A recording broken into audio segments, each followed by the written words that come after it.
प्यारे विद्यार्थियों, आज हम अमीर खुसरो का यह गीत जब यार देखा नैन भर का अध्ययन करेंगे। प्यारे विद्यार्थियों, इसमें जो यार शब्द है उसका अर्थ गुरु भी है, उसका अर्थ ईश्वर भी है, दोनों के लिए हो सकता है। तो यहाँ हम दोनों ही संदर्भों में इसका अर्थ करते चलेंगे। बड़ा ही प्यारा गीत है। इसमें गुरु अथवा ईश्वर से बिछड़ने के बाद जो साधक की दशा होती है उसका चित्रण है। जब यार देखा नैन भर दिल की गई चिंता उतर। कहते हैं कि जब यार को, जब मित्र को, प्रभु को, गुरु को नैन भर के देख लिया तो दिल की सारी चिंता उतर गई, दिल की सारी फिक्र उतर गई। जब यार को अर्थात जब ईश्वर को अथवा जब गुरु को नैन भर के देख लिया तो दिल की सारी चिंता उतर गई। ऐसा नहीं कोई अजब राखे उसे समझाए कर।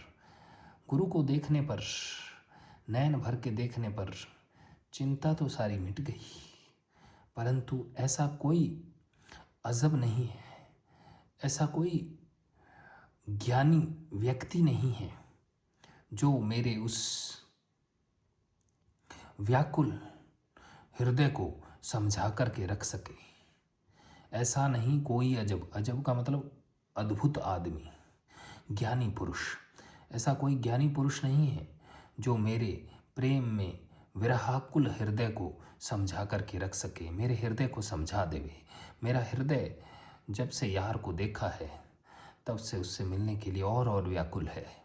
ऐसा कोई ज्ञानी पुरुष नहीं है जो मेरे हृदय को समझा करके रख सके। मेरा हृदय समझाए से समझता नहीं है। कोई ऐसा पुरुष नहीं है धरती पर जो मेरे इस हृदय को, मेरे इस हृदय की व्याकुलता को मिटा दे, जो मेरे हृदय को स्थिर कर दे, शांत कर दे, समझा दे।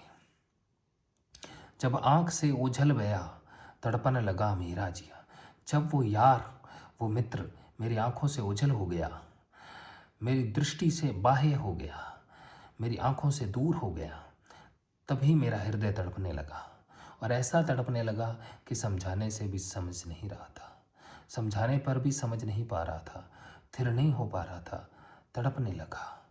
जब आँख से ओझल गया, जब वह मित्र आँखों से ओझल हुआ तो मेरा जिया, मेरा जी, मेरा हृदय तड़पने लगा उसकी याद में, उसको देखने के लिए, उसके दीदार के लिए। हक्का इलाही क्या किया, हे मेरे, हक का मतलब सच, इलाही यानी ईश्वर। हे मेरे सच्चे रब, हे मेरे सच्चे ईश्वर, तुमने ये क्या किया, तुमने ये क्या किया। मुझे मिला करके मेरे यार से फिर बिछाड़ दिया, मेरे यार से मिला करके मुझे फिर से तुमने विरह की आग में झोंक दिया। हे सच्चे ईश्वर, तुमने ये क्या किया।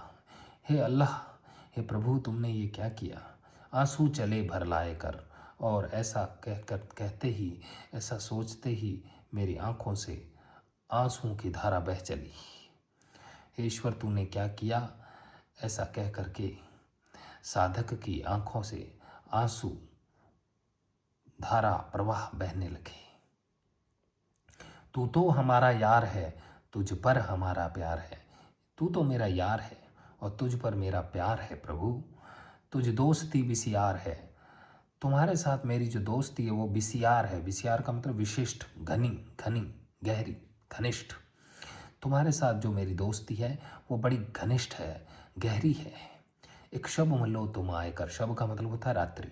एक रात्रि को तुम मुझसे आकर के ज़रूर मिलो, क्योंकि तुम्हारे साथ जो मेरी घनिष्ठता है उसका साक्ष्य यही होगा, उसका सबूत यही होगा कि एक रात्रि को, एक शब को तुम मुझसे मिलकर आकर के मिलो। जाना तलब तेरी करूँ, है मेरी जान, मैं तेरी ही तलब करता हूँ, तेरी ही ज़रूरत महसूस करता हूँ। दिगर तलब किसकी करूँ। दिगर का अर्थ होता है अन्य, दूसरे की। अब बताओ, तुम्हें छोड़ के मैं किसी दूसरे किसकी तलब करूँ। जाना तलब तेरी करूँ, है मेरी जान, मैं तेरी ही तलब करता हूँ, तेरी ही ज़रूरत महसूस करता हूँ।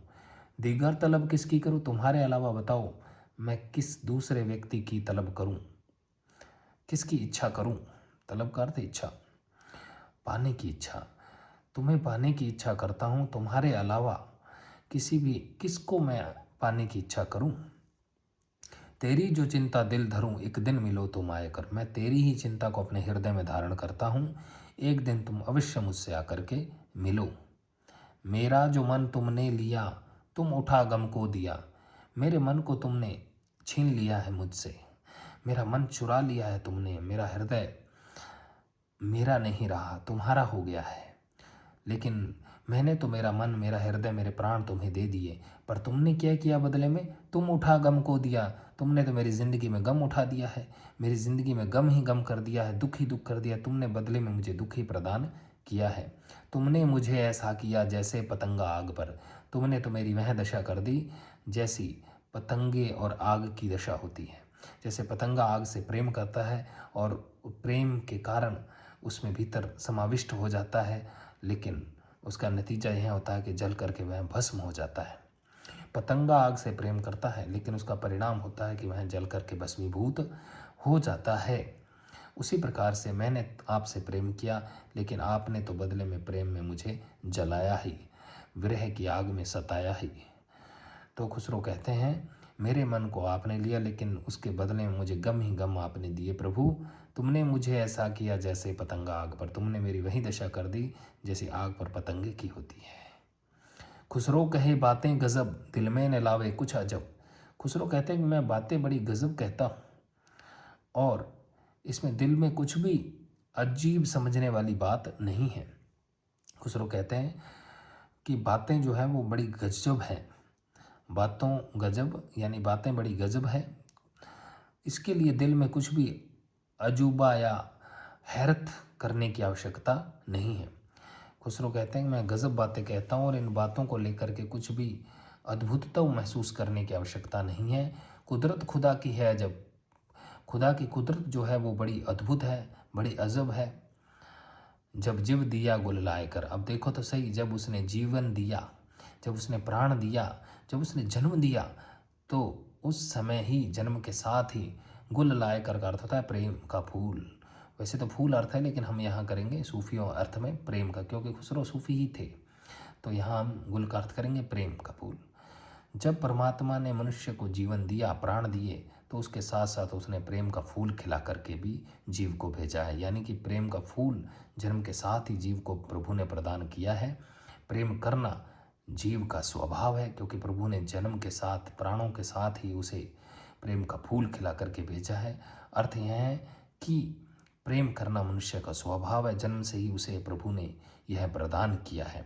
जब जीव दिया गुल लाए कर, प्रभु ने जब जीवन दिया, प्राण दिया, तो उसके साथ में फूल को, प्रेम के फूल को खिला करके भी उसे भेजा है।